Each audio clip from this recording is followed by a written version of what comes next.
This is my nephew Bryce, my husband Ross, and my mother-in-law Marla. If you have ever shopped for costly khakis and polos before the school year, or hassled with a kindergartner at 6 in the morning to have them tuck in their shirt and fix their belt, then you know the hassle that school uniforms can be. School uniforms have many disadvantages that make parents and students suffer. I personally had to wear uniforms throughout middle school and high school, and I have researched uniforms for a variety of ages and compared prices with regular clothes. Today I'm going to explain to you why I think uniforms should be banned in our schooling systems. There are many reasons why uniforms are not necessary. First of all, uniforms take away individuality from our kids. The kids are not allowed to express themselves through their clothes. They all have to dress in the same cookie-cutter clothing that lacks any personalization or style.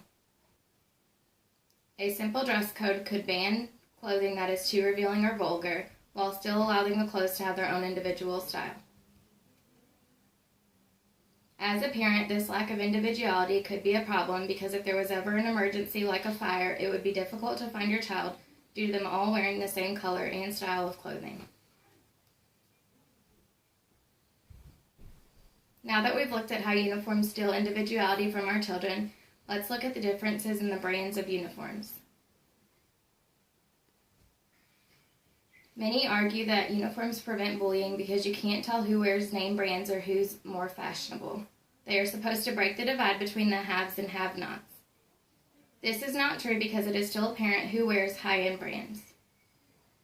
While the uniform dress code usually implies that you can't wear logos, I went to a local high school where we wore uniforms and you commonly saw students with the Hollister Bird or the Abercrombie Moose on their polos.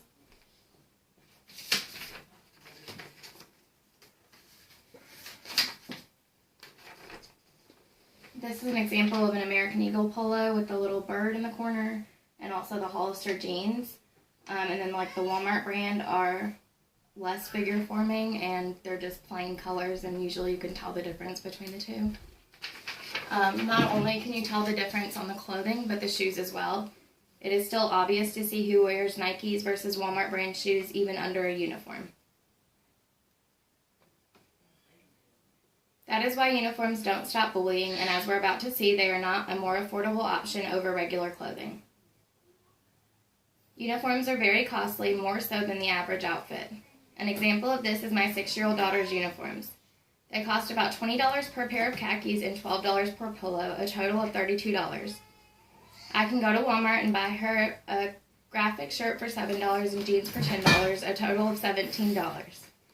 Her uniforms cost about double per outfit versus normal clothes, and that is pretty standard to all ages and sizes. Children need a wardrobe to wear outside of school, so uniforms essentially cause parents to buy 2 sets of clothing when children should just be able to wear their normal clothes to school.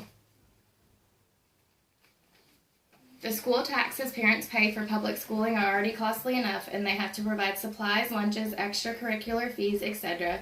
Uniforms just add in extra unnecessary costs. Uniforms don't improve attendance or academic testing results.